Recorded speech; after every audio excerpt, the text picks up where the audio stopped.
Brody here has a more complex club foot, and he's already fully corrected. And one of the things, this is what we were talking about, we want to wait till the talus can be reduced. So we can turn the foot all the way over to 9 o'clock here, and you'll see the tailor head. Here's the extra kind of wrinkles you get in the skin, and as babies get fatter, it's going to stay there, but eventually he'll grow out of it.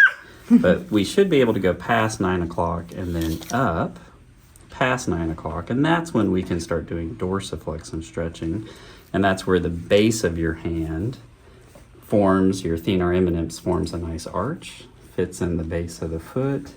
You can bend the hip and knee up, and then you can push the foot, turn the foot out to 9 o'clock, and then up to here we're getting about 10 o'clock. It's okay. No, it's okay, bud. Yeah, it's okay.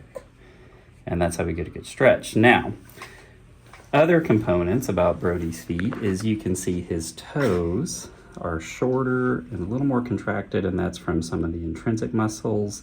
That's usually telling you have a more complex club foot. And then we can do the tickling here.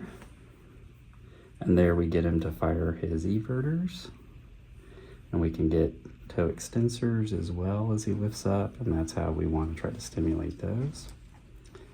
And then the other thing that tells us about complexity of the club foot is here we see the crease extends all the way from the lateral side to the medial side. Usually with a club foot, all you get is this medial crease, but his crease goes all the way across. And that again is telling you that we've got a lot of involvement in the plantar fascia. So with him, you got to be careful turning the foot just sideways, because you end up kind of going into too much valgus, and you can see how easily his foot corrects into a forefoot valgus position. So on him, we focus more on kind of a 2-finger massaging up and taking care of the plantar fascia tissue.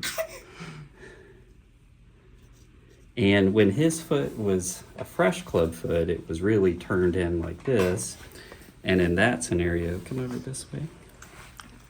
And in that scenario, we actually want to keep the foot supinated and focus mostly on stretching that plantar fascia tissue. So when he was a young baby, if he was, just a few weeks old or in the NICU, we actually wouldn't want to be trying to derotate him too fast. We'd want to leave him supinated, and we'd want to really just work on the plantar fascia tissue, and we'll wait for the derotation later, and that's always something that can come with Ponseti casting pretty easily. But when he was a young baby, we'd want to focus on this first. And then the toes, you can see kind of the swan neck deformity there.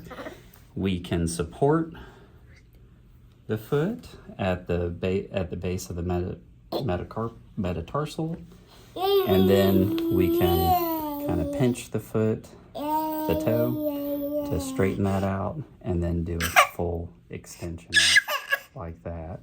And that way we're stretching out those long toe flexors. That's okay. What? We're just talking about your toe. Yeah, and especially working on that big toe.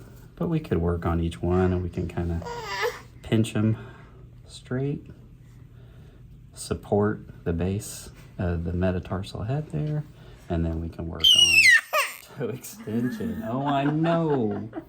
What is that guy doing? And there we go.